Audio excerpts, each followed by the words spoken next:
عليكم ورحمة الله وبركاته، أسعد الله أوقاتكم بكل المحبة والخير. طبعا نحن اليوم جينا بسبب دعوة شركة برودكشن بإمضاء خالد شريم. هي دعوة للاحتفال بنجاح نزيف التراب الجزء الثاني. نحن الآن في سماء نابلس، ها هم الممثلون. طبعا تم دعوة كل الممثلين لهذه الحفلة.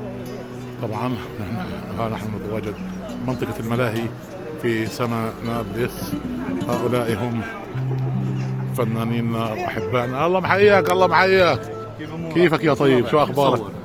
الحمد لله رب العالمين. الله يحييك. مشتاقين لك يلا. يلا محييك. الله اللايف انا وياك اليوم ان شاء الله ان شاء الله. الله محييك. هم فنانينا يا بشار. طبعا بشار وبقية الربع حسين نخلي ومحمود عبيد وسام ملحس وطاهر باكير وعنان شرايعة وفاخر. والله محييهم الشباب، الله محييهم. فإن شاء الله احنا يعني كل عام وانتم بخير. ان شاء الله رمضان الجاي يكون فيه عمل جديد او عمل جزء ثالث من نزيف التراب ان شاء الله، يكون هذا او يكون اي عمل يكون يستحق هذا الجهد وهذا العناء.